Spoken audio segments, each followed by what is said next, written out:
अस्सलाम वालेकुम फ्रेंड्स, मैं हूं अदनान और आप देख रहे हैं मेरा यूट्यूब चैनल अदनान गार्डन। उम्मीद है आप सब दोस्त खैरियत से होंगे और गार्डनिंग को खूब अच्छी तरह एंजॉय कर रहे होंगे। फ्रेंड्स, आज की इस वीडियो में मैं आपके साथ शेयर करने वाला हूं कि कैसे आप बेबी सन रोज़ प्लांट को कटिंग से ग्रो कर सकते हैं। बेबी सन रोज़ एक जो है वो बहुत ही खूबसूरत सैकुलेंट प्लांट है और फ्लावरिंग प्लांट। इसमें समर सीज़न में छोटे छोटे रेड कलर के, येलो कलर के और डिफरेंट कलर के इसमें जो है वो फ्लावर्स आते हैं, बहुत ही खूबसूरत और बहुत ही दिलकश होते हैं। आज की इस वीडियो में मैं आपको इन प्लांट्स को कटिंग से ग्रो करना सिखाऊंगा और साथ ही साथ इसकी अपडेट्स भी दूंगा कि कटिंग्स को कैसे ग्रो करते हैं और इसकी नेक्स्ट रिज़ल्ट भी दिखाऊंगा कि मेरी कटिंग्स जो मैं लगा रहा हूँ आज वो उसने उन्होंने कैसे ग्रो किया है।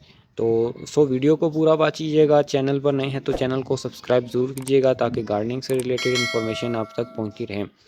सबसे पहले बात कर लेते हैं इनके कटिंग्स लगाने का कौन कौन सा सीज़न है। इनका जो सीज़न रहा है वो सारा समर्स रहता है। स्प्रिंग सीज़न स्टार्ट होते ही आप जो है वो इनकी कटिंग्स लगा सकते हैं, लेकिन थोड़ी सी जब ज़्यादा गर्मी जून जुलाई की पड़ी होती है, ख़ास तौर पर मई जून की, तो उसमें आप वो कटिंग्स का रिज़ल्ट जो है वो तकरीबन 50% देखने को मिलेगा। कुछ कटिंग्स जो हैं वो ग्रो कर जाएंगी लेकिन वो सर्वाइव नहीं कर पाएंगी क्योंकि उन सीज़न में जो होता है गर्मी काफ़ी होती है। उसके बाद जो मानसून का सीज़न आता है, रेनी सीज़न होता है, उसमें तो कटिंग्स बहुत ही आसानी से और बहुत ही जल्दी ग्रो करती हैं। स्प्रिंग सीज़न या फिर मानसून सीज़न में जो है वो आप इन कटिंग्स को बहुत ही आसानी से और सक्सेसफुली ग्रो कर सकते हैं। तो अभी मैं कटिंग्स की बात करूं तो कटिंग्स का जो आपने लेंथ लेनी है वो कटिंग की तकरीबन मिनिमम 3 इंचज़ होनी चाहिए, जिस पर 2 से 3 नोड्स एरिया होने चाहिए। नोड एरिया से मुराद जहाँ से लीफ निकलते हैं वो होने चाहिए। कटिंग आपने कोशिश करनी है फ्रेश लेनी है। कटिंग को लेकर आपने वाटर में रख देना है ताकि इसमें डिहाइड्रेशन ना हो। और उसके लिए जो सॉइल आपने प्रिपरेशन करनी है वो बिल्कुल सैंडी सॉइल होनी चाहिए। अगर आपके पास बल मिट्टी है तो जो है वो बहुत ही गुड हो गया। नहीं है तो आप नॉर्मल गार्डन सॉइल 50% और 50% आप इसमें जो है वो सैंड मिक्स कर सकते हैं। सैंड से ये होगा कि आपकी सॉइल का ड्रेनेज सिस्टम अच्छा होगा। अगर आप बिगनर हैं तो मैं सजेस्ट करूंगा कि आप सैंड और सॉइल का मिक्सचर यूज़ करें। अगर आप जो है वो गार्डनिंग में एक्सपर्ट हैं तो आप कोकोपीट या फिर पीट मोस यूज़ कर सकते हैं, क्योंकि कोकोपीट और पीट मोस का ये होता है अगर उसमें आप ज़्यादा पानी दे दें तो वो मॉइस्चर काफ़ी देर के लिए होल्ड रखते हैं, जिसकी वजह से आपकी कटिंग्स गल सकती हैं।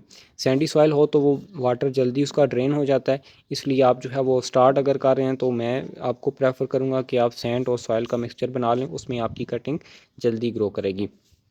कटिंग भी होगी, सॉइल भी हो गया। अब कटिंग को रेडी कर लेते हैं। कटिंग आपने बिल्कुल नोड एरिया के नीचे से काटनी है, मतलब जहाँ से लीफ आ रहे होते हैं लीफ के बिल्कुल नीचे से काटनी है।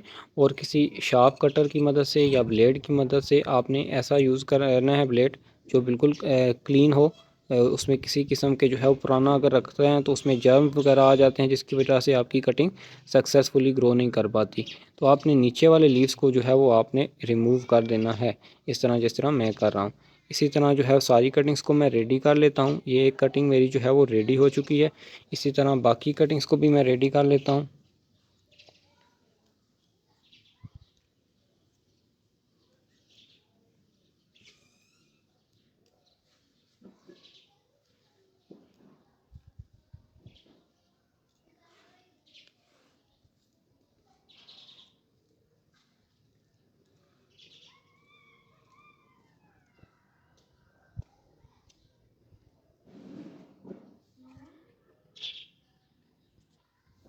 मेरी कटिंग जो थी वो रेडी हो चुकी हैं। अभी जो है वो इनको लगाने का टाइम आता है। अभी ये देख सकते हैं मैंने इनके नीचे वाले लीव्स को रिमूव कर दिया।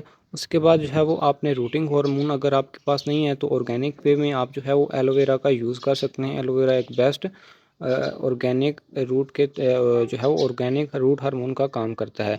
अभी ये कटिंग जो है वो रेडी हो चुकी हैं। अब दो नोड एरिया जो है वो हमारे सॉइल के अंदर होने चाहिए। पर पॉट में जो है वो मैं 2 कटिंग्स लगाऊंगा।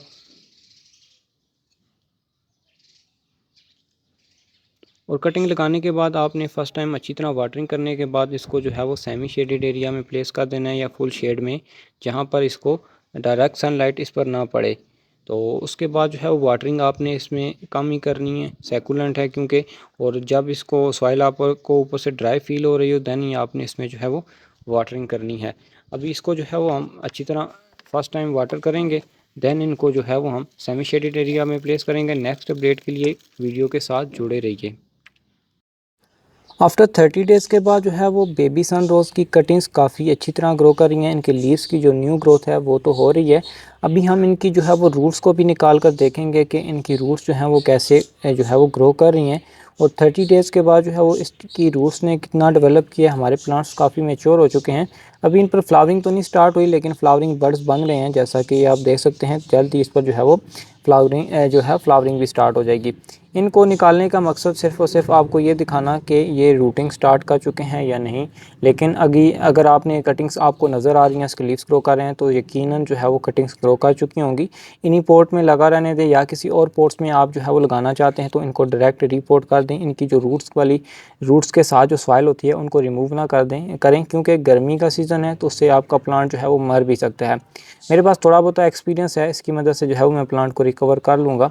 लेकिन जो है वो सिर्फ आपको दिखाने के लिए कि इसकी रूट्स कैसी डेवलप हुई हैं, इसलिए मैं इनको इस पोर्ट्स में इसे निकालूंगा, अलग से रिपोर्ट करूंगा।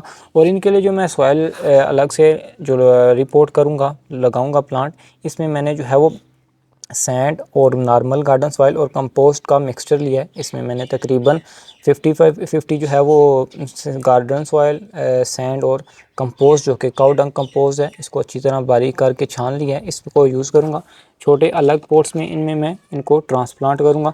सबसे पहले इनको हम इसमें से निकालते हैं, देन जो है वो मैं इसकी रूट्स आपको दिखाता हूँ। पहले एक पोट को लेते हैं और इसकी जो है वो सॉइल हम आस्ता आस्ता प्रेस करके सॉइल में जो है वो कोशिश करेंगे पहले निकाल लें।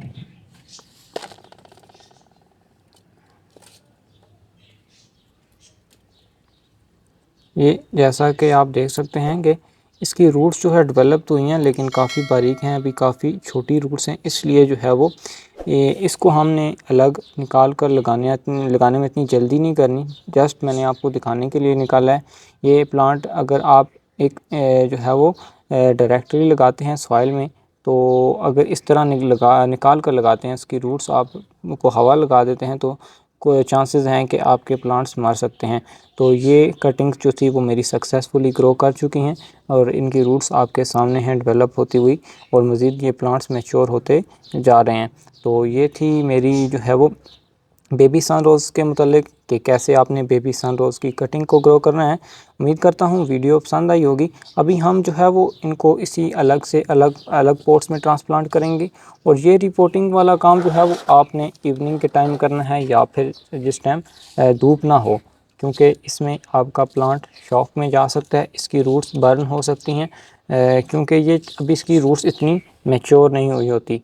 तो इसको इसी तरह प्लांट में लगा के अच्छी तरह पानी दे के कुछ टाइम के लिए इसको फुल शेडी एरिया में प्लेस करेंगे, ताकि जो है वो ये रिपोर्टिंग शॉक में ना आए।